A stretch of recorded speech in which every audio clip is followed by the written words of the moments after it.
अस्सलाम वालेकुम नाज़रीन, प्रोग्राम तमाशा के साथ फ़ातिह अब्बास खान।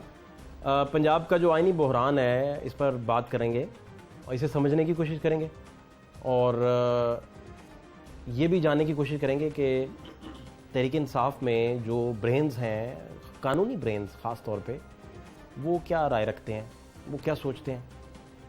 एडवोकेट जनरल पंजाब इस वक्त मेरे साथ मौजूद हैं, अहमद अवैस साहब। उन्हीं से जानते हैं कि वो अब आने वाले दिनों में उनका प्लान क्या है और ख़ास तौर पर तहरीक इंसाफ का हदफ उन्हें क्या नज़र आता है। अहमद साहब, ये गवर्नर साहब को जो हटाने का मसला है, ये 48 का क्लॉज 1 अगर आप देखें, the exercise of function the president shell act in accordance with the advice of cabinet और द प्राइम मिनिस्टर, और provided that with in 15 days president may require the cabinet or as the case may be the prime minister to reconsider such advice either generally or otherwise, and president shall, और फिर within 10 days act in accordance with the advice tendered after such। ये तो बड़ा clear है। ये उसमें clear है जहाँ पे उसकी एडवाइस के ऊपर उन्होंने फंक्शन करना है, जिसमें प्राइम मिनिस्टर की एडवाइस पे प्रेसिडेंट ने फंक्शन करना है। तो वहाँ पे है कि 15 days एंड फिर 10 days, और अगर नहीं होता है दोनों दफ़ा तो फिर वो तो जिस केस में प्रेसिडेंट और लेकिन जहाँ पे उनकी एडवाइस के बगैर उन्होंने अपनी डिस्क्रिप्शन का इस्तेमाल करनी है, तो वहाँ पे ये पाबंदी नहीं है उनके लिए। वहाँ आइन फिर क्या कहते हैं? वहाँ पे है तो फिर वहाँ पे जो प्रेसिडेंट का जो अपना जो डिक्लेरेशन होगा या अपना उनका प्रीरोगेटिव है, वो इसको इस्तेमाल करेंगे, वो अपनी डिस्क्रिप्शन को इस्तेमाल करेंगे और वही एक्ट अपॉन किया जाएगा। वहाँ पे एडवाइस ख़त्म हो जाएगी, एडवाइस नहीं होगी। लेकिन 18वीं तरमीम के बाद तो गवर्नर का इस तरह हटना मौजूद है, तारीख में एग्जाम्पल्स मौजूद है। नहीं, मैं आपको बता रहा हूँ ना कि इसीलिए कह रहा हूँ कि एक ही आप देखिए कि आर्टिकल 101 जो है वो पहला सब आर्टिकल 1 जो है वो अपॉइंटमेंट ऑफ गवर्नर के मतलब कह रहा है कि ऑन द एडवाइस ऑफ, लफ्ज़ लिखा हुआ on the advice of the prime minister वो अपॉइंटमेंट करेंगे। और उसी आर्टिकल के सब आर्टिकल 3 के अंदर एडवाइस का जिक्र नहीं है कि वो है कि he will remain in office till the pleasure of the president. मैं एक बात समझना चाह रहा हूँ कि आप जैसे बड़े सीनियर और लर्नर्ड और ब्राइट ऑफिस होल्डर के बावजूद पार्टी बहुत सारे ऐसे फैसले करती रही कि जो कानून की थोड़ी बहुत समझ बूझ रखते हैं वो हंसते थे कि ये क्या कर रहे हैं। आप देखें ना बुज़दार साहब के मामले में कैसे क्या हो रहा था कि उनका इस्तीफ़ा खुद ही मान के तो बाद में कहा कि हम इसी इस्तीफ़े को नहीं मानते।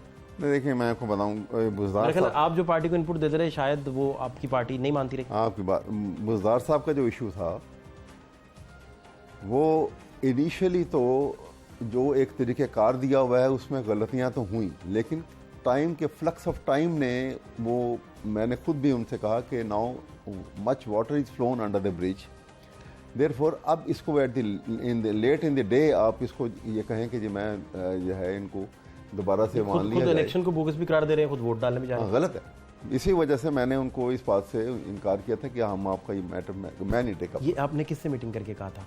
हाँ जी, आपकी मीटिंग बुज़दार साहब से डायरेक्टली हुई थी? हाँ, बुज़दार साहब के बारे में जो मैंने उनको गवर्नर साहब को भी कह दिया था कि मैं इस बात से इत्तफाक नहीं करता कि आप इनको इस स्टेज के ऊपर अब ये मैटर टेकअप नहीं। लेकिन आपकी राय मानी ना गई? मैंने एक कॉन्स्टिट्यूशनल राय बताई थी, लेकिन ये कहा था कि अब इसको एजिटेट नहीं किया जा सकता। ये राय उस वक्त कायम थी कि जिस वक्त अभी इलेक्शन के लिए नहीं गए थे अगर, तो उस वक्त जिस तरह आपके इनके नून लीग की लीडरशिप ने एक प्रेस कॉन्फ्रेंस की थी, आपको याद होगा, उसके अंदर इनके वो जो थे राना सनाउल्लाह थे और ये थे साद रफ़ीक, इन्होंने प्रेस कॉन्फ्रेंस की थी और प्रेस कॉन्फ्रेंस में कहा था कि ये गैर आइनी तरीके से उनसे इस्तीफ़ा लिया गया, ये इस्तीफ़ा नाकाबिल कबूल। साद रफ़ीक साहब ने इस्लामाबाद में की थी और राना साहब ने इधर पंजाब में की, बाकायदा दोनों पंजाब में निकल आए थे सारे रातों रात फौरी उस वाक़े के बाद, मुझे याद है। हाँ, उन्होंने कहा था कि ये आपने एड्रेस प्राइम मिनिस्टर को नहीं करना था और ये आपका कि ये गैर आइनी है, इसको ये गैर आइनी इनका इस्तीफ़ा लिया गया हुआ है, ये हम कबूल नहीं मानते नहीं है। लेकिन वो बात दुरुस्त थी, आइन के उसमें 93 सुप्रीम कोर्ट की भी एक डिटेल जजमेंट है जिसमें आइन के में इस्तीफे का तरीक़ेकार दिया हुआ है। लेकिन आप जब उम्मीदवार के तौर पे नहीं, मैं आपको बता रहा हूँ ना कि आप मैं इसीलिए आपसे कह रहा हूँ कि अब वो मैटर को हमने एटलीस्ट मैंने तो बिल्कुल कह दिया था कि मैं इसमें I can not be party to it, के इनको दोबारा रिस्टोर करने की ज़रूरत नहीं है, वक्त गुजर गया। उसमें लीगल जो मसला आप समझाना चाह रहे हैं वो ये था कि एक तरफ ये इस्तीफा दे चुके हैं, दूसरी तरफ ये इलेक्शन का हिस्सा बन चुके हैं, तो इसे अदालत में इस चीज़ को साबित करना नामुमकिन हो गया। बिल्कुल, वो इलेक्शन 3 तारीख को भी गए वहाँ पे वोट डालने के 16 को भी गए, फिर 16 को भी गए, हंगामा भी उनके सामने हुआ वहाँ पे सारा। तो ये बुज़दार साहब की स्ट्रेटजी गलत थी, ये गलत थी और इसका आइन में दिफा मुमकिन नहीं था। इसलिए वो मैंने ये कहा था कि इसको अब एजिटेट करने की ज़रूरत नहीं है। ये बात अपनी जगह दुरुस्त है कि इस्तीफ़ा का लेने का या देने का तरीक़ेकार गलत था, लेकिन with the flux of time इसको अब एजिटेट नहीं। तो आपकी इतनी बोल्ड और सीधी राय पे बुरा नहीं मनाया गया कि आप ये क्या कह रहे हैं? नहीं, मैं तो जब भी बात जो महसूस करता हूँ वो ज़रूर बोल्डली कह देता हूँ। मैं आपको बताऊँ, आई हैव मेड अप ये हैबिट, और मैं समझता हूँ कि अगर हम आइन को, कानून की बात करते हैं तो आइन और कानून जो कहता है वहाँ पे हमें कोई जो है इन बिट में रास्ता नहीं। आपको ये फ्रेगरेंस नहीं महसूस हुई? बड़े पहले मैं लफ्ज़ स्मेल यूज़ करना नहीं चाह रहा था, आपको फ्रेगरेंस नहीं महसूस हुई कि आपकी पार्टी जो है वो आइन पे इम्प्लीमेंट करना ही नहीं चाह रही? ये आपको कहीं से नहीं महसूस हुआ? आप विफाक से देखें ना, विफाक से वो 95 के साथ 5 आर्टिकल लगा के पढ़ के रूलिंग दे के बाहर आ गए हैं। उसके बाद सुप्रीम कोर्ट ने क्या हशर किया उस रूलिंग का, वो आपके सामने मौजूद है। तो इसका मतलब है कि पार्टी जो है वो किसी भी जगह, अब बुज़दार साहब मसले में देख लें, देखिए कॉन्स्टिट्यूशन की हुर्मत जो है उस पर क्वेश्चन, यही मैं बात कर रहा हूँ। मैं तो पहली बात ही मैंने की है कि देखिए, जो गलतियाँ हुई जिससे भी हुई, हमारी पाकिस्तान में रहते हुए पाकिस्तान की साल्वेशन एक ही चीज़ में है कि पाकिस्तान के आइन को मजबूती से पकड़ लें। कौन पकड़े? सब मिलकर पकड़े। वो तो इलेक्शन ही एक करवा पा रहे। तो मैं आपसे कह रहा हूँ, इलेक्शन के अभी जिस तरह आपने देखा कि ये चीफ मिनिस्टर का जो पंजाब असेंबली में इलेक्शन हुआ, ये इलेक्शन था। मैं माजरत के साथ इमेजिन मैं आपकी बात ही आपको बताने लगा हूँ कि आप अपनी पार्टी से कह रहे हैं कि पुलों के नीचे से बड़ा पानी गुजर चुका है, आप स्टे कर लें, आप कोई ज़रूरत नहीं है। ये उल्टा आप अपने आप को तारीख के कटहरे में खड़ा कर रहे हैं। ये छोड़ दिया ना, फिर जब मैंने भी उनसे बात की तो उसके बाद तो इस इशू को तो छोड़ दिया था। ये इशू तो फिर कोई वो एक लाइव इशू नहीं रहा था। शायद इत्तला हो कि बुज़दार साहब को हटाए जाने से और हमजा साहब के हलफ से एक दिन पहले तक गवर्नर साहब दोबारा से असेंबलियां डिसॉल्व करने का पूरा प्लान बना चुके हैं। पता नहीं, वैसे मेरे इल्म में नहीं है। अब तक ना मेरे से मशवरा इस बात का होगा कि असेंबलियां, आपके पास इन्फॉर्मेशन बड़ी पक्की होती है, लेकिन मैं आपको बता रहा हूँ मुझे मालूम नहीं है इसका, इसलिए मैं उसमें कोई इनकार या इकरार की बात नहीं करता हूँ। लेकिन मैं यही सवाल मैंने बुज़दार साहब से किया जी उस दिन। आप सुनिए ज़रा उनका क्या जवाब था, उन्होंने क्या कहा और क्या फरमाया, और साथ में गवर्नर हाउस में क्या प्लानिंग हो रही थी, जो इतलात थी कि वो दोबारा से असेंबली डिसॉल्व करने जा रहे हैं। बुज़दार साहब से क्या टॉक हुई, ज़रा देख रहे हैं। बुज़दार साहब, मैं आपसे जानना ये चाह रहा हूँ कि असम्बलियाँ तहलील पे भी गौर हुआ कभी इन दिनों में? आप गवर्नर साहब को समरी को भेज सकते हैं क्योंकि आप वज़ीर आला हैं, और वो तहलील भी कर सकते हैं क्योंकि उनको तो ऑर्डर है कि आपने हल्फ लेना है, तो हल्फ तो नहीं होगा तो फिर अगला एक बहरान आ जाएगा इस तरह। जब अगर नो कॉन्फिडेंस मोशन ना हो चीफ मिनिस्टर के ऊपर तो भी एडवाइस दे सकता है रेजोल्यूशन के लिए। जब आपके खिलाफ नो कॉन्फिडेंस मोशन आ जाए तो फिर आप नहीं कर सकते।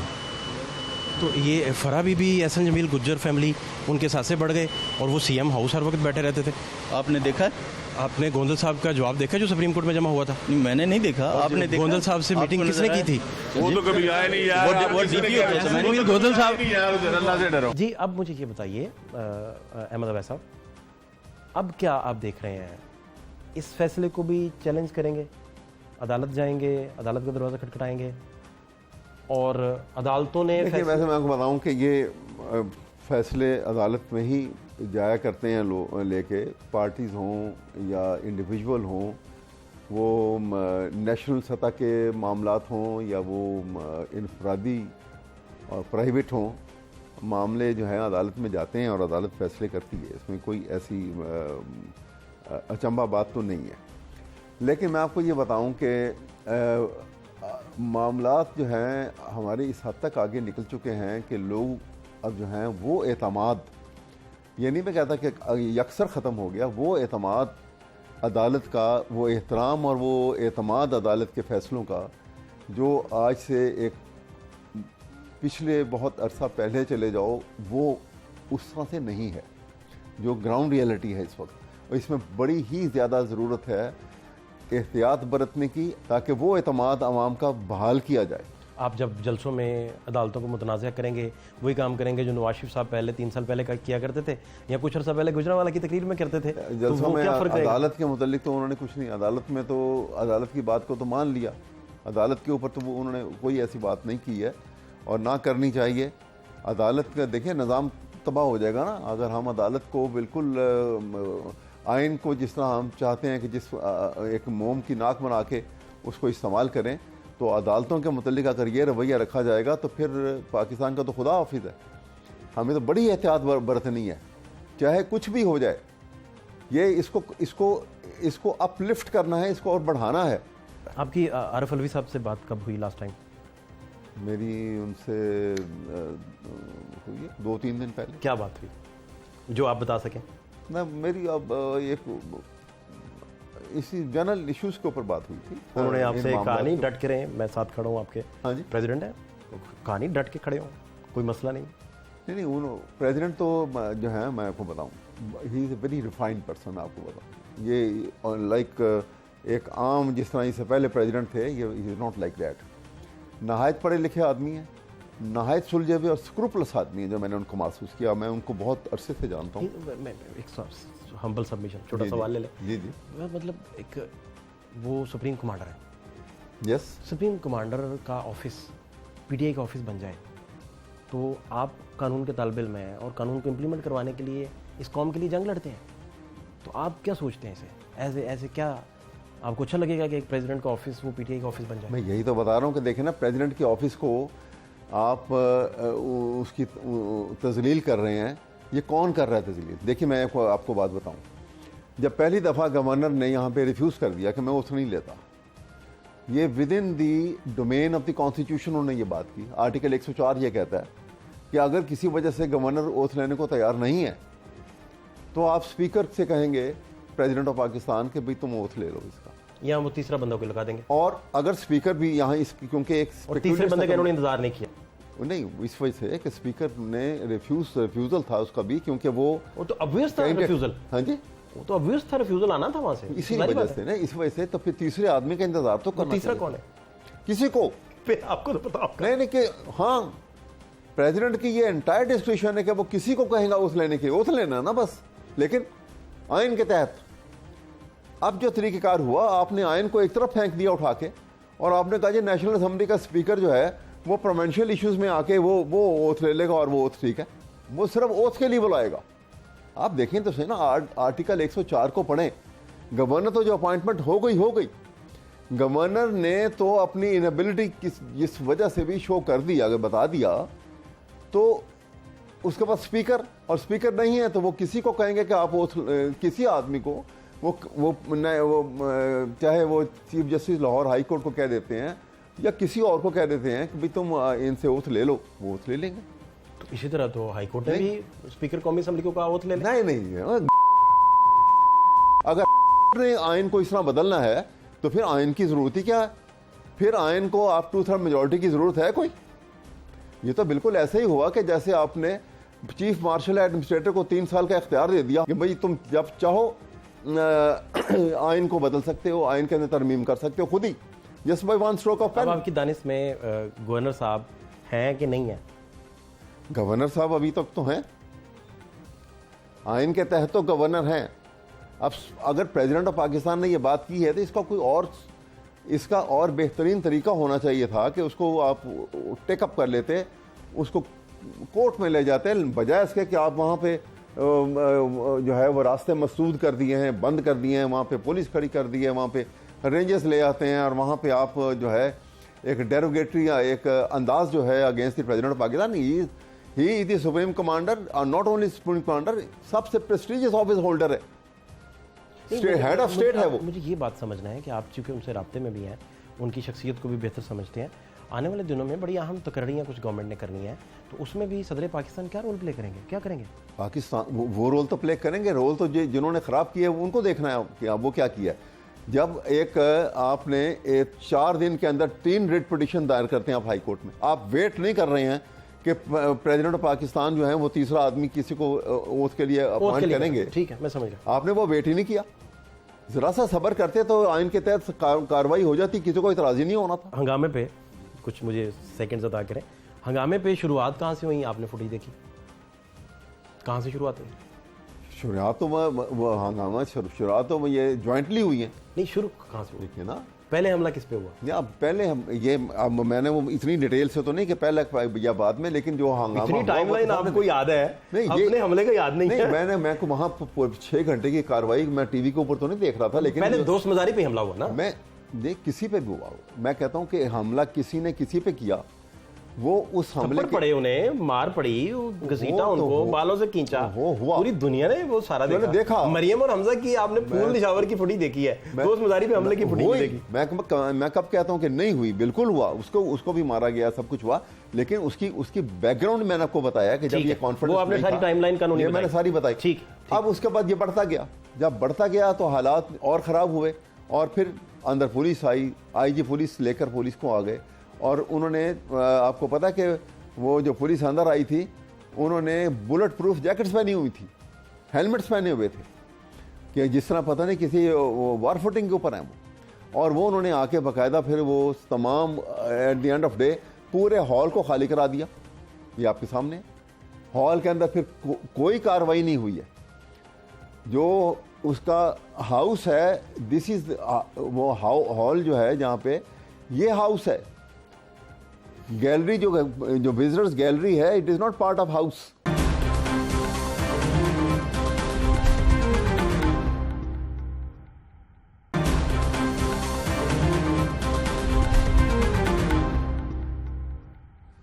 नहीं तो वो आप समझ रहे हैं कि सदर पाकिस्तान किसी को अपॉइंट कर देते? बिल्कुल करते, क्यों ना करते।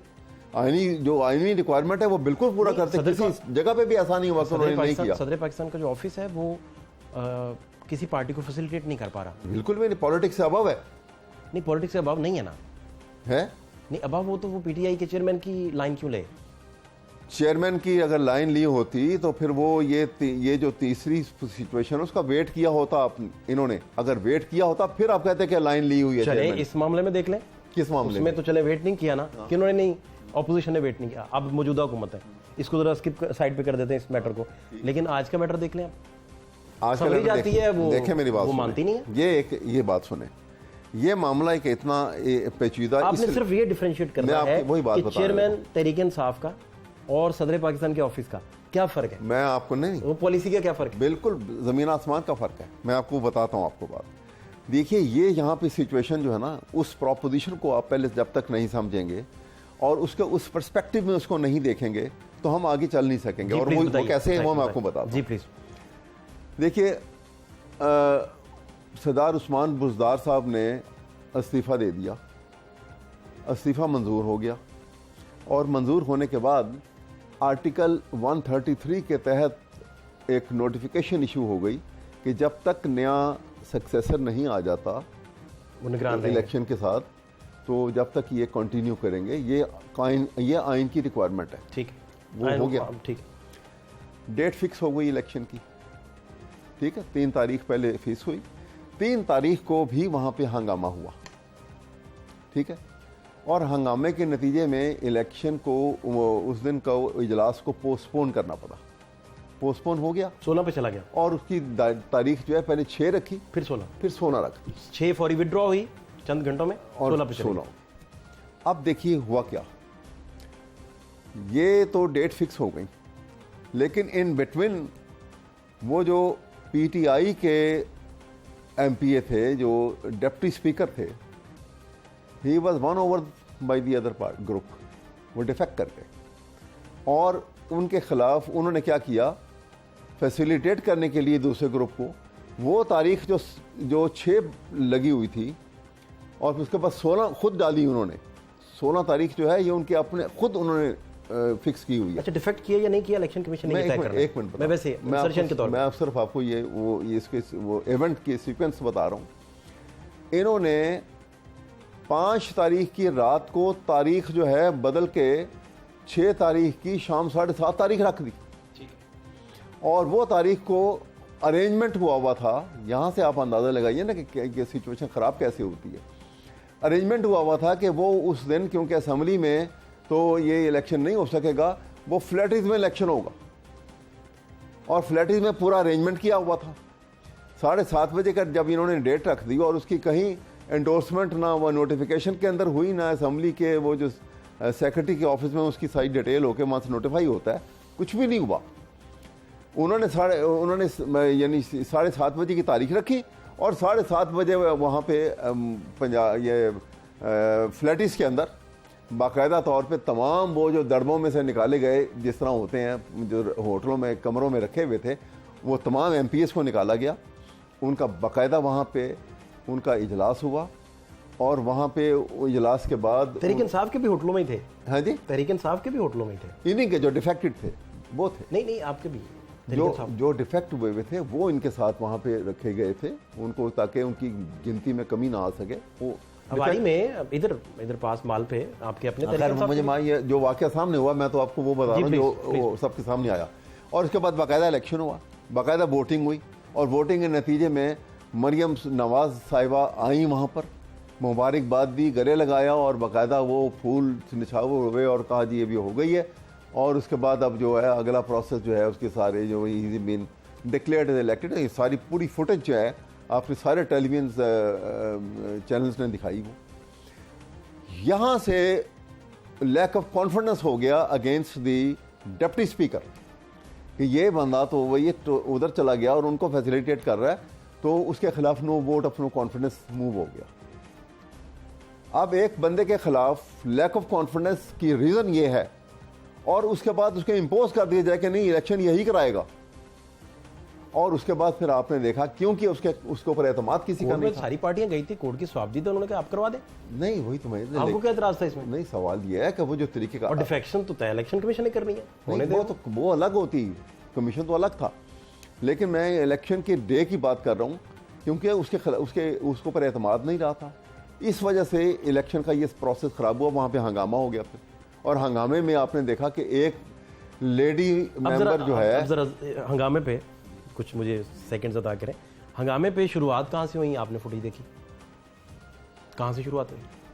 शुरुआत तो वो हंगामा शुरुआत तो ये ज्वाइंटली हुई है। नहीं, शुरू कहाँ से हुई? देखिए ना, पहले हमला किस पे हुआ? या पहले हम ये अब मैंने वो इतनी डिटेल से तो नहीं कि पहले या बाद में, लेकिन जो हंगामा इतनी टाइमलाइन आपको याद है? नहीं, अपने हमले का याद नहीं है। मैं को वहाँ 6 घंटे की कार्रवाई मैं टीवी के ऊपर तो नहीं देख रहा था, लेकिन पहले दोस्त मजारी पे हमला हुआ ना। मैं देख किसी पे भी हुआ, मैं कहता हूँ कि हमला किसी ने किसी पे किया, वो उस हमले पड़े, उन्हें मार पड़ी, घसीटा उनको, बालों से खींचा, हुआ। पूरी दुनिया ने वो सारा देखा। मरियम और हमजा की आपने फूल निशावर की फुटेज देखी है, दोस्त मजारी पे हमले की फुटेज देखी। मैं कब कहता हूँ कि नहीं हुई, बिल्कुल हुआ, उसको भी मारा गया, सब कुछ हुआ, लेकिन उसकी बैकग्राउंड मैंने आपको बताया कि जब ये कॉन्फिडेंस, वो आपने सारी टाइमलाइन कानूनी मैंने सारी बताई। ठीक। अब उसके बाद ये बढ़ता गया, जब बढ़ता गया तो हालात और ख़राब हुए, और फिर अंदर पुलिस आई, IG पुलिस लेकर पुलिस को आ गए, और उन्होंने आपको पता कि वो जो पुलिस अंदर आई थी उन्होंने बुलेट प्रूफ जैकेट्स पहनी हुई थी, हेलमेट्स पहने हुए थे, कि जिस तरह पता नहीं किसी वार फुटिंग के ऊपर है वो, और वो उन्होंने आके बाकायदा फिर वो तमाम at the end of day पूरे हॉल को खाली करा दिया। ये आपके सामने हॉल के अंदर फिर कोई कार्रवाई नहीं हुई है। जो उसका हाउस है, दिस इज वो हॉल जो है जहाँ पे ये हाउस है, गैलरी जो विजिटर्स गैलरी है, it is not part of house. वहाँ तो आप सिर्फ जो कार्रवाई देखने के लिए कोई आके बैठता है वहाँ पर, बाकी तमाम कार्रवाई जो हुई है लास्ट में आके जो करवाई गई है वो तो ऊपर गैलरी में करवाई गई है, और वहाँ पे बता दिया गया कि ये इलेक्ट हो गए, दूसरा तो कोई था ही नहीं वहाँ पर। तो ये इलेक्शन इज़ नॉट इलेक्शन। आप उसको एक डिस्पैशनेट होकर सिचुएशन को देखें आप, कि फिर इसके ऊपर जब एतराज़ात आएंगे, और उसके ऊपर गवर्नर ने कहा कि भाई ये इलेक्शन जो है, मैं इसके पहले तसल्ली करता हूँ, उन्होंने जो सेक्रेटरी थे पंजाब असम्बली के, उनसे कहा कि तुम मुझे एक डिटेल रिपोर्ट दो इसकी और तमाम फुटेज दो। जब उन्होंने देखा, उन्होंने कहा कि ये तो मैं इसको मुनासिब और ये इसको एक फेयर इलेक्शन करार नहीं देता हूँ, तो मैं तो इस तरह से ओथ लेने को तैयार नहीं हूँ, क्योंकि जब एक आदमी लीगली कॉन्स्टिट्यूशनली सही तरीके से जो है इलेक्ट नहीं हुआ तो मैं उसको ओथ नहीं दिलवाऊंगा। इनकार कर दिया उन्होंने, वो इनकार कर सकते हैं, आइन में 104 में मेंशन है। उसकी जगह पे अगली सूरत हाल मैंने आपको सारी बताई है। तो अगर ये ज़रा इंतज़ार करते और वेट करते कि यहाँ पे कि प्रेसिडेंट जो है वो तीसरे आदमी को लेके आ रहे हैं, जबकि आपको पता है कि जब पहली रिट पिटिशन दायर हुई है तो उसकी कॉपी भेजी, जब ऑर्डर किया यहाँ पे चीफ जस्टिस साहब ने, तो उसकी कॉपी जो है उन्होंने उस ऑर्डर को ट्रांसमिट किया था प्रेसिडेंट हाउस में, और ये उसमें लिखा था कि ये जो गवर्नर जो है वो भी अपने डिनाइल का रीज़न जो है वो भी आपको भेज रहे हैं। तो उसमें लिखा हुआ था कि 24 आवर्स में, मेरी स्टेटमेंट थी कि 24 आवर्स में गवर्नर जो है ये उनको, प्रेसिडेंट ऑफ पाकिस्तान को अपना reason for not taking oath जो है वो लिख के भेजेंगे। ये उस फैसले के अंदर लिखा हुआ है और वो उनको भेज दी। अब आप वेट तो करो, 22 तारीख को ये फैसला जो है ये ट्रांसमिट फैसला हो रहा है और वो कॉपी ऊपर भेज रहे हैं शाम को। 24 सदर पाकिस्तान ने आपको 24 तारीख को, मैं बता रहा हूँ 24 तारीख को एक नई रिट आ जाती कि जनाब आप करें जी, और उसमें फेडरल गवर्नमेंट को आपकी जब इस दौरान अलवी साहब से सदर पाकिस्तान से बात हुई होगी तो नहीं, मेरी इस दौरान नहीं बात हुई, कोई बात नहीं। यानी आपको पूरा यकीन है कि वो आइन के मुताबिक तीसरा बंदा आना था? बिल्कुल, अगर कॉन्स्टिट्यूशन को यहाँ आइन के मुताबिक वज़ीर-ए-आज़म जगह की पे एडवाइस पे गवर्नर हटाने को तैयार आप इसकी क्या वजह? किसकी जी? वज़ीर-ए-आज़म की एडवाइस पे गवर्नर हटाने को तैयार नहीं है। उस दिन तीसरा बंदा तो लगा देते आप। ना वो एडवाइस के ऊपर तैयार की बात नहीं है। जहाँ पे एडवाइस है अपॉइंटमेंट हो गई, जहाँ पे एडवाइस नहीं है उनकी एक्सक्लूसिव जो है वो ओथ लेने को तैयार नहीं थे। एक आध बंदे का ओथ लिया उन्होंने, सिर्फ नहीं एक आदमी बिलावल साहब का लिया और लिया ना बाद में। क्वेश्चन तो ये है कि कॉन्स्टिट्यूशन का लिमिट तो क्रॉस नहीं किया कि अगर प्रेसिडेंट ओथ नहीं लेगा, चेयरमैन सेनेट आके ने ओथ ले लिया। नहीं, लेकिन आपने जितने भी दलाइल दिए हैं इसमें ये नहीं अभी तक पता चला मुझे कि सदर पाकिस्तान का ऑफिस और तहरीक पाकिस्तान तहरीक इंसाफ के जो चेयरमैन है उनकी पॉलिसीज में फ़र्क कहाँ है? डिफरेंस पॉलिसी में फ़र्क तो आप सेम देखें ना, बात बड़ी वाज़ेह सामने आ गई कि आप किसी एक स्टेज के ऊपर आप ये कहें कि जी आइन को डिफाई किया है प्रेसिडेंट ऑफ पाकिस्तान ने, तो मैं कहूँगा कि नो। असम्बलियाँ जो तोड़ी थी कहाँ पे? सुप्रीम कोर्ट ने जब बहाल की हैं तो वो क्या हुआ था? सुप्रीम कोर्ट ने क्या लिखा अपने फैसले में? किसने? जिस दिन आपने सदर ने असम्बलियाँ तोड़ दी हैं, हाँ, वज़ीर-ए-आज़म की एडवाइस पे, और वज़ीर-ए-आज़म भी कौन सा जिनके खिलाफ अदम एतमाद आई हुई है। यहाँ आप दोस्त मजारी की अदम एतमाद पे मुझे बता रहे हैं सारा कानून। वो अदम एतमाद वो तो प्राइम मिनिस्टर पे अदम एतमाद है। आप कह रहे हैं उन्होंने आइन वायलेट नहीं किया? आइन वायलेट नहीं किया। सदर पाकिस्तान उस दिन सुप्रीम कोर्ट ना एडवाइस को, वो एडवाइस गलत थी, वो कोर्ट ने डिक्लेयर कर दी। ये तो कंडेम करेंगे ना कि दोस्त मजारी पे हमला गलत हुआ, नहीं करना चाहिए। बिल्कुल गलत हुआ, बिल्कुल गलत हुआ। परवेज इलाही साहब से हमारी गुफ्तगू हुई, उनसे हमने क्या पूछा और वो जख्मी होने से लेकिन आप ये साथ बताएंगे कि वो हमला क्यों हुआ? मैं आता हूं। वो क्यों का जवाब भी आपको मैं, ये आप बताएंगे कि हमला क्यों हुआ। परवेज इलाही साहब से क्या गुफ्तगू हुई वो ज़रा देख लें, उनका क्या कहना था। और उस दिन उसके फौरी बाद फिर नीलम साहिबा जो हैं उन पर हमला हो गया। वो उन्होंने क्या बातें बताई, वो बड़ी ख़तरनाक बातें थी उन दिनों, वो ज़रा सुनिए। हालात शोई साहब अब क्या देख रहे हैं आप? ये तो बात थाना जंगी की तरफ चले जाएगी मजीद। देखिए, अभी मैंने मीडिया टॉक किया, आपके चैनल के लोग भी थे, मैंने उनको कहा कि देखें, जब मैं आया था असेंबली के अंदर अभी सुबह मैंने ये कहा था कि हमारी ये कोशिश है कि इंसाफ के ऐन मुताबिक और पुरसकून जो है ये इजलास होना चाहिए। साहब इलेक्शन नहीं होगा तो इजलास पर अमल कैसे होगा? इलेक्शन मेरी ड्यूटी नहीं। और असल में झगड़ा ये हुआ कि देखिए, नून लीग का जो मैंडेट है उनका हम एहतराम करते हैं, उनके बारे में किसी ने कोई बात नहीं। जब ये मैंडेट चोरी करके लोग ले गए थे और जो पीटीआई के टिकट पे इशू हुए थे, इलेक्ट हुए थे, उनको वर्गलाया गया, उनको होटलों में रखा गया, उनको पैसे का लालच दिया गया, उनको पता नहीं क्या क्या मिनिस्ट्रियों के लालच दिए गए। जब वो आए सामने, उसकी वजह से ये बात। आपकी मौजूदगी में ऐवान में मेरे स्पीकर पर हमला होता है तो मेरी मौजूदगी या कोई, जिस तरह बाकी मेंबर है ना, मेरे तो हाई कोर्ट ने इख्तियार ही सारे सल्ब कर लिए, मैं स्पीकर नहीं था। आप उम्मीदवार तो है ना, सारी पार्टी आप उम्मीदवार तो होना कोई गुनाह तो नहीं है। उम्मीदवार की जिम्मेदारी नहीं होती हाउस कंडक्ट करने की, उस डिप्टी स्पीकर की जिम्मेदारी। स्पीकर के हमले को आप कंडेम करते हैं? यार देखो मेरी बात सुनो, आप ऐसे कर रहे हैं कि मैं जब अगर कस्टोडियन होता तो मैं फिर इस पोजीशन में होता जो आप पूछ रहे हैं। आप इसको सराहते हैं कि लोगों का मैंडेट चोरी हो। नहीं, मीडिया तो खिलाफ है कि किसी का मैंडेट चोरी नहीं होना चाहिए। चलें, ये हो गया, मैंने जवाब दे। नीलम साहिबा, अस्सलाम वालेकुम। आप ठीक हैं? खैरियत? अल्लाह का शुक्र। नहीं, वो बहुत ज्यादा इन्होंने हम औरतों को जो मारा है ना, पुलिस ने जिंदगी में पहली दफा औरतों पे हाथ उठाया है, और हम इनको नून लीग के कह के आए हैं, ये जो पंजाब की पुलिस। इस तरह तो अपने गुंडे बैठा हुआ। परवेज इलाही साहब की सेहत अब कैसी है? हमारी गैलरी की तरफ भी, हमारी गैलरी जहाँ पर आइस के लोग होते हैं वहाँ पे पुलिस बैठी हुई है, वहाँ हमें वोट कास्ट करने नहीं जाते। साहब की कैसी सेहत है?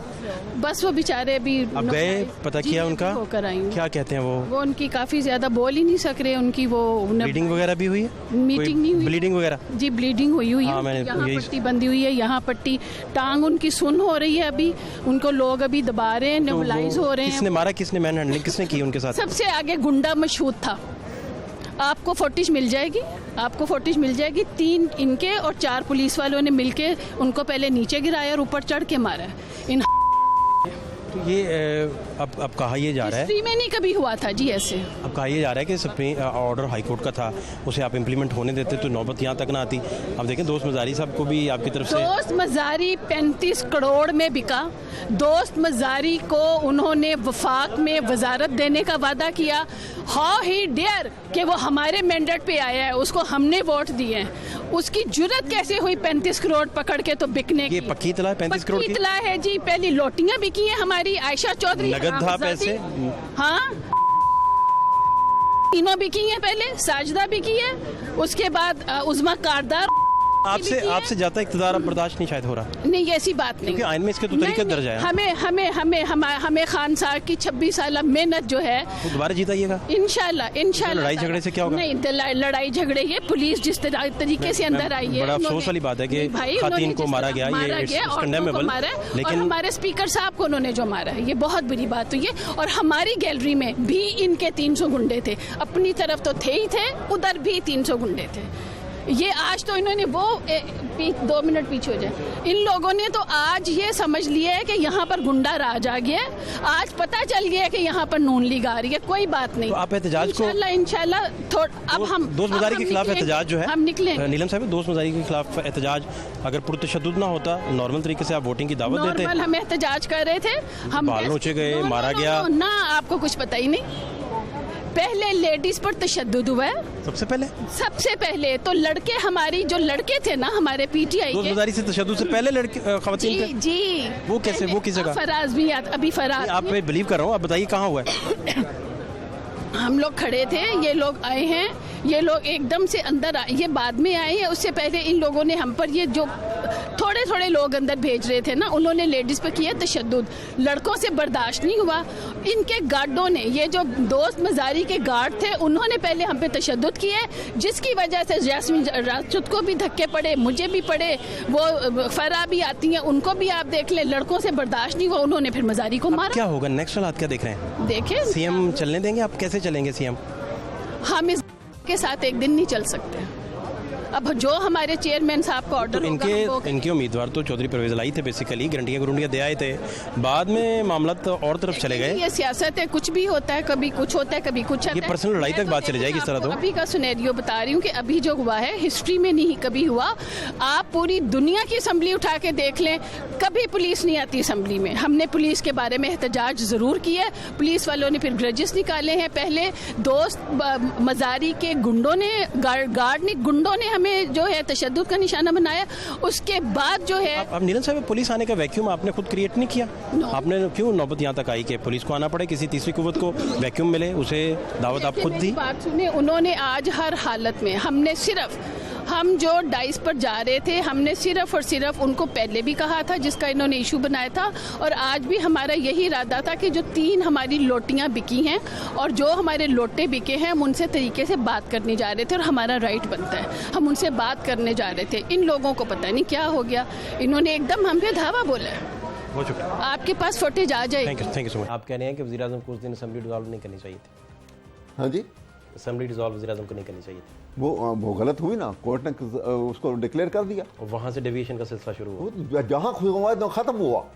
इसका मतलब ये तो नहीं है कि आप वो डेविएशन हो गई है तो आप उसके बाद ये लैटिट्यूड लेके आप आगे चले जाएंगे। किसी को इजाजत नहीं। हाँ जी, किसी को कोई इसकी प्ली किसी को नहीं है। देखें ना, सवाल ये है इसमें बड़ी क्लैरिटी, डेविएशन का इख्तियार तो किसी को भी नहीं है। अगर मुझे नहीं है तो आपको भी नहीं है, और अगर आपको नहीं है तो तीसरे आदमी को भी नहीं है, किसी शख्स को नहीं है, किसी अदारे को नहीं है, और किसी बड़े से बड़े ताकत वाले इंसान को भी नहीं है। शेख रशीद साहब से क्यों नाराज है? आपका मैं सुन रहा था उस दिन आपने। मैं नाराजगी, मेरी किसी से नाराजगी नहीं, लेकिन मैं उनके हिस्टोरिकल पर्सपेक्टिव में ये बात कर रहा था कि आप देखें, जब वो परवेज़ मुशर्रफ के साथ थे तो लॉयर्स मूवमेंट के ज़माने में किस किस्म की बातें जो हैं वो क्या क्या उनको खुश करने के लिए करते थे। और आपका बड़ा उसमें कंट्रीब्यूशन है वकला बहाली तहरीक में आपका। हाँ, मैं इसलिए मैं कह रहा था कि देखें, मेरे नज़दीक आपने उनके उस दौर के स्टेटमेंट्स भुलाए नहीं अभी। मेरे नज़दीक फाइनेंशियल करप्शन से बहुत ज़्यादा ख़तरनाक जो है वो इंटेलेक्चुअल करप्शन है। इंटेलेक्चुअल डिसऑनेस्टी जो है ये कौमों को तबाह कर देती है। आपकी पार्टी में इस वक्त कौन कौन इंटेलेक्चुअली करप्ट है आपके ख्याल में? अब ये मैं इसकी डिटेल में तो यहाँ पे अब जाके शेख रशीद साहब का तो आपने बता दिया, लेकिन मैं तो वैसे मैंने आपको एक जो बुनियादी बात बताई है,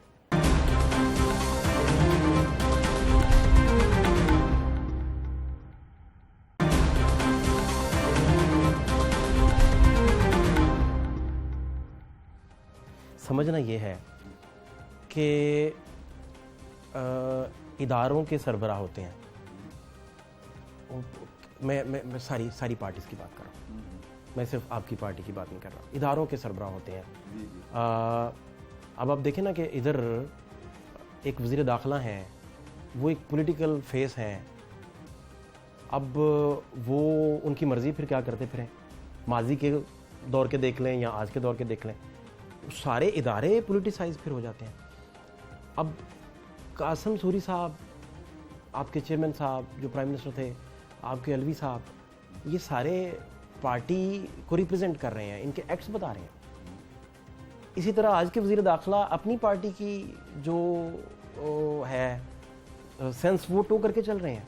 तो इदारों को आप और मैं अपनी नस्लों को किन इदारों के हवाले करेंगे? मैं ये समझना चाहता हूँ। आपकी बात मैं बताऊँ आपको। देखिए, अंग्रेज़ ने सारी दुनिया में हुकूमत की थी ना। एक ऐसा ज़माना आया कि उसकी नॉर्थ टू साउथ और ईस्ट टू वेस्ट उनकी हुकूमत थी, ठीक है ना। और उसकी बुनियाद क्या थी कि उन्होंने अदारे मजबूत बनाए और हुकूमत की। बड़ी खूबसूरत बात है। अब हमने क्या किया, हमने अदारे कमज़ोर किए इसलिए कि हमने इंडिविजुअल को मजबूत कर दिया। जहां इंडिविजुअल ताकतवर होगा वहां अदारा कमज़ोर होगा, और खल्के खुदा की कोई सुनवाई नहीं होगी। वो तो सुनाई की तो क्वेश्चन ही नहीं है। इसी वजह से तो यहाँ टर्बुलेंट पीरियड में हम रहते हैं। अभी आप टेलीफोन पे आइन का एक आर्टिकल बता रहे थे, और वो बता रहे थे कि आइन की डिग्निटी और रिस्पेक्ट आर्टिकल 5 का हवाला दे रहे थे। जी, मैं तो क्या जरा प्लीज मुझे दोबारा बताइए। मैं तो बता रहा था कि जब तक आइन की जो डिग्निटी एंड ऑनर जो है उसको हम सब मिलके कायम नहीं करेंगे और बड़ी मजबूती से इसको पकड़ के नहीं रखेंगे, तो फिर हम कहीं भी रुकेंगे नहीं। एक दफ़ा डेविएट किया अपने आइन से, तो मैं एक मिसाल देता हूँ आपको। नौशीरवान आदल का नाम सुना होगा आपने। ईरान के आदल इसलिए उनके नाम के साथ लगा था कि वो इंतहाई इंसाफ पसंद अदल करने वाले, अदल के लिहाज जी। एक फौजी मुहिम पे जा रहे थे नौशीरवान आदल अपनी फ़ौज के साथ। बादशाह उस ज़माने में जंगें होती थी, तो जब बादशाह साथ जाते थे, रास्ते में एक जगह जहाँ पड़ाव किया फ़ौज ने, रुक गए सारे। तो एक वज़ीर ने आके कहा कि जनाब, यहाँ पे जहाँ हम रुके हुए हैं नहायत अच्छी क्वालिटी के सेब का एक बाग है, ठीक है, और इसमें खुशबूदार और बहुत मिठास वाले अच्छी क्वालिटी के सेब यहाँ लगे हुए। जी, तो अगर आप इजाज़त दें तो मैं आपको एक सेब खिलाऊं, बहुत मीठा और अच्छा सेब है। ठीक है। उन्होंने बड़ी सख्ती से रोक दिया उसको। उन्होंने कहा कि देखो ये गलती कभी ना करना, अगर तुमने मेरे लिए एक सेब तोड़ के ले आए वहाँ से, ये इतनी कौम और इतने लोग जो साथ हैं, ये अभी 1 सेकंड के अंदर ये बाखाली हो जाएगा। कि आपने एक डेविएशन की अगर आइन से तो आपने रास्ता दे दिया। दीवार क्या गिरी मेरे खस्ता मकान की, लोगों ने मेरे घर में रस्ते बना लिए, सेन के रस्ते बना लिए। तो बात डेविएशन का सिलसिला, ये डेविएशन जो है इसको एहतियात करने की जरूरत है कि आपने आइन, मैं यही बात आपको रिपीट करके कर रहा हूं कि जिस आइन के लिए आपने इतनी सख्ती पैदा की हुई है उसमें अमेंडमेंट के तरीक़ेकार को, कि एक कॉमा एक फुल स्टॉप आप बदल नहीं सकते जब तक आपके पास 2/3 मेजॉरिटी ना हो। और वहाँ आप कहें कि एक आदमी जो है वो कोई दे कांट डू इट। आइन ने जो तरीक़ेकार दे दिया उसमें कोई जो है उसके ऊपर यही फिलॉसफी अप्लाई करती है, यही मैक्सिम अप्लाई करता है। मैं आपका टीवी पे प्रोग्राम सुन रहा था, मैं आपको बताऊं उसमें ये अप्लाई करता है कि when constitution requires certain thing to be done in a certain way, it has to be done in that way और नॉट एट ऑल। यानी कि आप कह रहे हैं कि वज़ीर-ए-आज़म को उस दिन असेंबली डिसॉल्व नहीं करनी चाहिए थी। हाँ जी, असेंबली डिसॉल्व वज़ीर-ए-आज़म को नहीं करनी चाहिए थी। वो गलत हुई ना, कोर्ट ने उसको डिक्लेयर कर दिया और वहां से डेविएशन का सिलसिला शुरू हुआ। जहां हुआ तो खत्म हुआ। इसका मतलब ये तो नहीं है कि आप वो डेविएशन हो गई है तो आप उसके बाद ये लैटिट्यूड लेके आप आगे चले जाएंगे। किसी को इजाजत नहीं। हाँ जी, किसी को कोई इसकी प्ली किसी को नहीं है। देखें ना, सवाल ये है इसमें क्लैरिटी, डेविएशन का इख्तियार तो किसी को भी नहीं है। अगर मुझे नहीं है तो आपको भी नहीं है, और अगर आपको नहीं है तो तीसरे आदमी को भी नहीं है, किसी शख्स को नहीं है, किसी अदारे को नहीं है, और किसी बड़े से बड़े ताकत वाले इंसान को भी नहीं है। शेख रशीद साहब से क्यों नाराज है? आपका मैं सुन रहा था उस दिन आपने। मैं नाराजगी मेरी किसी से नाराजगी नहीं, लेकिन मैं उनके हिस्टोरिकल पर्सपेक्टिव में ये बात कर रहा था कि आप देखें जब वो परवेज़ मुशर्रफ के साथ थे तो लॉयर्स मूवमेंट के ज़माने में किस किस्म की बातें जो हैं वो क्या क्या उनको खुश करने के लिए करते थे। और आपका बड़ा उसमें कंट्रीब्यूशन है बुकला बहाली तहरीक में आपका। हाँ, मैं इसलिए मैं कह रहा था कि देखें मेरे नज़दीक, आपने उनके उस दौर के स्टेटमेंट्स भुलाए नहीं अभी। मेरे नज़दीक फाइनेंशियल करप्शन से बहुत ज़्यादा ख़तरनाक जो है वो इंटेलेक्चुअल करप्शन है। इंटेलेक्चुअल डिसऑनेस्टी जो है ये कौमों को तबाह कर देती है। आपकी पार्टी में इस वक्त कौन कौन इंटेलेक्चुअली करप्ट है आपके ख्याल में? अब ये मैं इसकी डिटेल में तो यहाँ पे अब जाके शेख रशीद साहब का तो आपने बता दिया, लेकिन मैं तो वैसे मैंने आपको एक जो बुनियादी बात बताई है, ये आप वो हर पार्टी पे आप बेशक अप्लाई करें, हर जगह पे अप्लाई करें कि जो लोग इंटेलेक्चुअल करप्शन का बायस बनते हैं और इंटेलेक्चुअल डिसऑनेस्टी करते हैं, हमें सबको मिलके, लीडरान को मिलके, अगर उन्होंने पाकिस्तान के खैरख्वाह हैं और पाकिस्तान को एक मजबूत पाकिस्तान और उसकी सालमियत को एक मजबूत अंदाज के अंदर एक सॉवरन मुल्क की तरह एक ऐसे नेशन को प्रिपेयर करना है कि जो इंटरनेशनल बरादरी में सर उठा के चल सके। आपका बड़ा प्रोफेशनल करियर है, बड़ी अपराइट आपकी आवाज़ है, सुनी जाती है, समझी जाती है, रिकॉर्ड किया जाता है उसका। लेकिन ये अब धरना आने वाला है इमरान खान साहब का, तो आप धरने में भी शिरकत करेंगे, जाएंगे? नहीं, बिल्कुल। और धरना नहीं, वो एक प्रोटेस्ट है। मेरे ख्याल में धरना तो नहीं होगा, जहाँ तक मेरी इन्फॉर्मेशन है कि वो एक प्रोटेस्ट है कि वो एक वहाँ पे बुलाने क्या करें। इलेक्शन कमीशन ऑफ पाकिस्तान जो है, चीफ इलेक्शन कमिश्नर को अदालत में सुप्रीम कोर्ट ने बुलाया। मैं I was sitting in the court room. हम भी उधर थे। हाँ जी, हम भी उधर, आप भी वहीं थे। हाँ, और वो जज साहब ने जब उनसे पूछा बेंच ने कि भाई आप कितनी देर में इलेक्शन करवा लेंगे, तो उनका जवाब क्या था कि जनाब ये हम तो इलेक्शन अभी 7 महीने में नहीं करा सकते। था ना ये जवाब उनका। तो आप इलेक्शन कमीशन, नहीं सुनिए, मैं आपको बात बता रहा हूँ। ओके, अब जो वो इलेक्शन कमीशन ये कहे कि हम तो 7 महीने लगाएंगे इलेक्शन करवाने के लिए, मेरा ख्याल है इस स्टेटमेंट के ऊपर ही पूरे इलेक्शन कमीशन को फारिग कर देना चाहिए था। इसलिए कि इलेक्शन कमीशन का तो काम है हर लम्हा हर टाइम के ऊपर इलेक्शन के लिए तैयार रहना। कितनी हल्का बंदियां देखे हो गई, देखा ना कितना टाइम भी गुजरा हो, क्यों नहीं की। ये तो बिल्कुल ऐसे ही आमने सामने फौजें खड़ी हो तो एक फौज कह दे कि जी मैं 3 महीने बाद लड़ूंगी। फंड्स के मसाइल थे, बड़े प्रॉब्लम, ऐसे भी होती बात। क्या बात है, कायद आज़म जैसा आदमी जो किसी एजुटेशन की पॉलिटिक्स को प्रमोट करने वाला नहीं था, रूल ऑफ लॉ के ऊपर चलने वाला था, और कहा कि ये अगर ये इस तरह से ये चलेंगे तो फिर हमारे फैसले अब अदालत में नहीं होंगे, हमारे फैसले अब सड़कों पे और मैदानों में होंगे। बहुत शुक्रिया आपका, थैंक यू सो मच, बहुत शुक्रिया। प्रोग्राम आप देख रहे थे। ऐसा वक्त खुदा करे ना आए कि लड़ते लड़ते हो गई गुम, एक की चोंच एक की दुम। फातिह शहबाज खान को इजाज़त दीजिए, अल्लाह ने के बाद।